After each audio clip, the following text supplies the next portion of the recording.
السلام علیکم. مجھے یہ ایپیسوڈ پریویس ایپیسوڈ سے کنیکٹ کرنی پڑے گی کیونکہ میری اتنی رفتار نہیں تھی اور ٹائم. میرا یہ خیال ہے کہ میں اس چیز کے لیے زیادہ آئیڈیل بھی نہیں ہوں کہ یہ یوٹیوب میں پوسٹ کرنے کے لیے ٹائم مینجمنٹ کے لیے میں اتنا اچھا پرفیکٹ بندہ نہیں ہوں.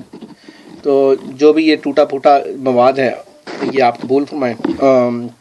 اگر اس پہ کوئی غلطی ہے تو وہ میری طرف سے ہے، اگر کوئی اچھی باتیں ہیں تو وہ اللہ اور اس کے رسول کی طرف سے ہیں. ایک بہرحال چیز میں یہاں پہ بتاتا چلوں کہ اس کو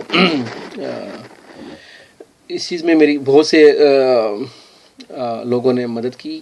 میرے فیملی ممبرس نے اور میرے ایک دوست ہیں، انہوں نے کمپیوٹر کے معاملے میں یہ ساری پوسٹنگ اور یہ وہ میرے پاس اتنا ٹائم بھی نہیں ہوتا، اور انہوں نے بہت خلوص کے ساتھ یہ ٹیکنیکل سپورٹ پرووائڈ کی. اور مجھے مستقبل میں بھی میں نے آپ لوگوں کو کہا ہے، اسپیشلی ینگسٹر اگر کوئی حصہ لینا چاہیں، مجھے ٹیکنیکل سپورٹ فیوچر میں بھی چاہیے ہوگی. خاص طور پہ مختلف ٹائم پہ مختلف سپورٹس چاہیے ہوتی ہے مجھے. ایک ابھی آج کل جو پاور پوائنٹس کی مجھے چاہیے ہوگی، اور اس چیز کو مزید کیسے اچھا بنایا جا سکتا ہے. اگر کوئی والنٹیئرس آگے بڑھ کے اس کام میں حصہ لینا چاہیں تو وہ میری مدد کریں، اور یو آر موسٹ ویلکم. کیونکہ ایک انسان یہ کمپائلنگ، ریسرچ اور ساری چیزیں نہیں کر سکتا. اور میرے فیملی ممبرس، میرے بھائی ہیں، میری بھابھی ہیں، میری اپنی وائف ہے، اور ان سب کا اس میں حصہ ہے. اگر یہ اللہ کے ہاں منظور ہو گیا، اگر اس میں کوئی بھی برائی ہے، اس میں کوئی بھی غلطی ہے، وہ اکیلی میری ہے اور میری کم علمی کی وجہ سے ہے. اگر چونکہ ان لوگوں کی جو کنٹریبیوشن تھی، مورل سپورٹ تھا، اس میں تو ٹوٹل وہ خلوص نیت کی وجہ سے تھا، تو انشاءاللہ تعالیٰ ان کا تو اجر ضائع نہیں ہوگا. میں اگر غلطی پہ ہوں تو اللہ مجھے ہدایت دے. آپ بھی میرے لیے دعا کیجیے گا. میں آپ سب سے بہت محبت رکھتا ہوں، اس لیے یہ میں آپ سے آپ کے سامنے یہ چیز رکھی ہے. جو میں نے پریویس حلقوں میں اپنی جو ٹوپی پہنی ہوئی تھی، وہ میرے بڑے بھائی نے مجھے دی ہوئی آج سے 7-8 سال پہلے. سب سے بڑے بھائی نے وہ دی ہوئی ہے، اور وہ میں یہ پڑی ہوئی ہے. اور یہ میں اس لیے پہنتا ہوں خاص موقعوں پہ کہ مجھے جو ہے نا اچھا لگتا ہے کہ ان کی بھی کنٹریبیوشنس ہو. میرے جو پاکستان میں بھائی ہیں، مجھے ان سے بہت محبت ہے.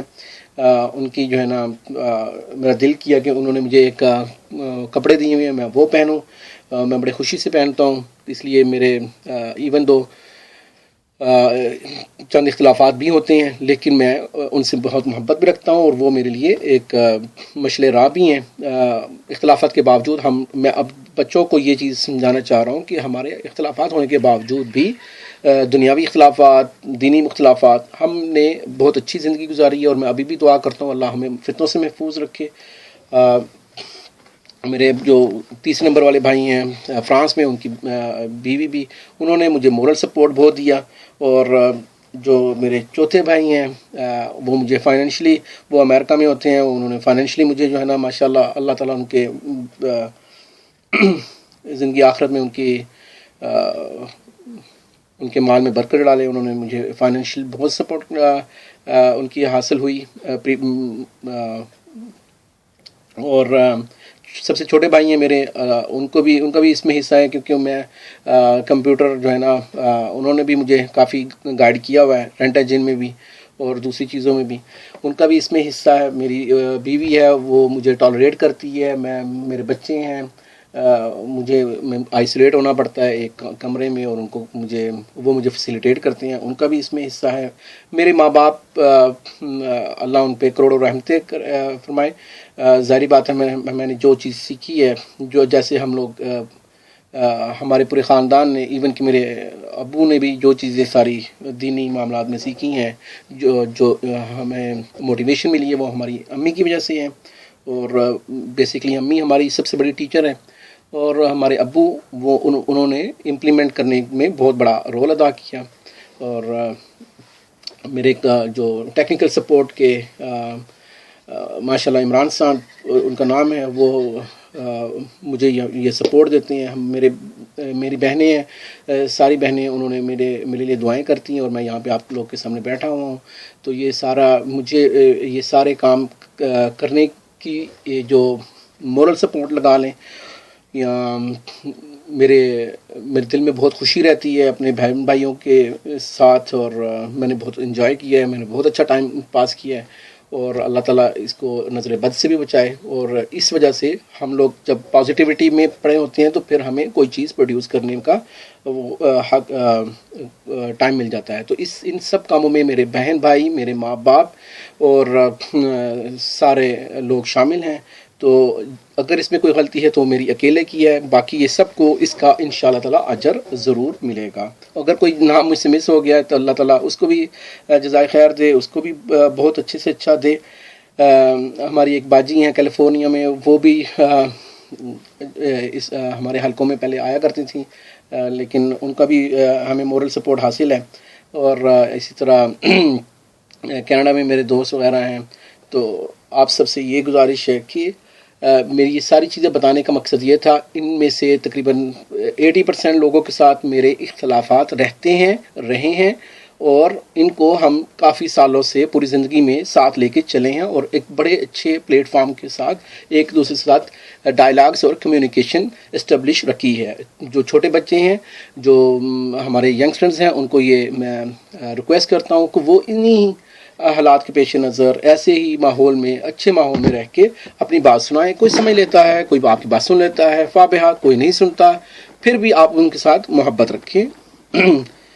جو وطر کی جو حدیثیں مجھ سے مس ہو گئیں، وہ ایک حدیث یہ ہے کہ حضرت عائشہ رضی اللہ عنہ فرماتی ہیں کہ رسول کریم صلی اللہ علیہ وسلم نماز عشاء کے بعد فجر سے قبل 11 رکعت ادا فرمایا کرتے، ہر 2 رکعت کے بعد سلام پھیرتے، اور آخر میں 1 رکعت ادا کر کے وطر بناتے. اسے مسلم نے روایت کیا. اور ایک اور حدیث ہے رواہ الحاکم کی کہ حضرت عائشہ رضی اللہ عنہ فرماتی ہیں کہ رسول کریم صلی اللہ علیہ وسلم جب 3 وطر پڑھتے تو صرف آخری رکعت میں بیٹھتے. اور حضرت عائشہ رضی اللہ عنہ کی ایک اور حدیث ہے کہ قیام اللیل آپ صلی اللہ علیہ وسلم قیام اللیل میں 13 رکعت ادا فرماتے، جن میں 5 وطر ہوتے، اور وطر پڑھتے ہوئے رسول کریم صلی اللہ علیہ وسلم صرف آخری رکعت میں ہی تشہد فرماتے. یہ متفق علیہ بخاری اور مسلم شریف کی یہ حدیث ہے. اور ایک چیز یہ میں یہاں پہ بتانا چاہ رہا ہوں کہ اگر آپ کے پاس، کیونکہ دیکھیں ایک چیز تو واضح ہے، وہ جو حدیث ہے ابھی میرے سامنے نہیں ہے، لیکن وہ بڑی مشہور حدیث ہے، الحلال بین والحرام بین وبینہما والی، کہ حرام بھی واضح، حلال بھی واضح ہے، اور حرام بھی واضح ہے، اور ان کے درمیان کچھ مشتبہ امور ہے. جو ان میں پڑ جاتا ہے وہ پھر اپنے مطلب حدیث کے الفاظ وہیں تک ہیں. اب میں یہ کہہ رہا ہوں اس کی سمری آف دی حدیث اور کمنٹری آف دی حدیث وہ یہ ہے کہ بلکہ یہ میں نے حدیث کے آپ کو سمری ہی بتا رہا ہوں کہ ان کے درمیان ایسے امور ہیں، مشتبہ آیات ہیں قرآن میں، مشتبہ امور ہیں جو ہمیں پتہ نہیں چلتا. جس بندے نے ان مشتبہ چیزوں کے پیچھے لگ گیا وہ اپنے ایمان کو مسئلے میں ڈال رہا ہے. تو جو حرام یا حلال کے اگر آپ کو پتہ چل جاتا ہے تو آپ باؤنڈری لائنز میں کیوں جو ہے نا گھوم رہے ہوتے ہو؟ آپ نے صرف اسی میں دین کیوں تلاش کرنا؟ آپ بڑا دور رہیں اس باؤنڈری لائن سے. اور مثال کے طور پہ ایک میں آپ کو اگزامپل دے رہا ہوں، میرے پاس ٹائم رہ گیا 1 منٹ، کہ کون سی مثال ہو سکتی ہے. جیسے 12 ربیع الاول کو لوگ عید میلاد النبی صلی اللہ علیہ وسلم مناتے ہیں، اور حدیثوں میں اس کا کوئی ذکر نہیں آتا، اور لیکن اب وہ اپنے عشق رسول میں اگر یہ کام کر ہی رہی ہیں تو زیادہ سے زیادہ جو ہمیں حدیث ملتی ہے کہ آپ صلی اللہ علیہ وسلم پیر کے دن اپنی پیدائش کی پیر کے دن جو روزہ رکھتے تھے اپنی جو ہے نا کہ اللہ سے شکر کے بارے میں. میں یہ سمجھتا ہوں کہ اگر وہ سال میں 1 مرتبہ اللہ کے نبی سے محبت نہ کی جائے، اگر کسی کو اس معاملے میں کسی نے، جیسے میں ہوں، میں آپ کو اگزامپل دے رہا ہوں، اگر میں پیر کے دن ہر پیر کو روزہ رکھوں، کتنی پیریں آ گئیں، 52 دن آ گئے روزے کے ایکسٹرا صرف اس چیز کے لیے. کیا وہ 52 اگر میں نہ بھی رکھوں، 1 روزہ رکھ لوں، کیا وہ سارے اس جشن سے جو 1 دن منایا جاتا ہے کیا وہ اس سے بہتر ہوگا یا نہیں ہوگا؟ یا ایسے کہہ لیں کہ اگر میں اس میلاد میں اس لیے نہیں جاؤں کہ یار مجھے شاید گناہ نہ ہو جائے، تو میں اس میں میرا کیا قصور ہے؟ اس لیے آپ اسٹریٹ سوچیں، شکریہ، السلام علیکم.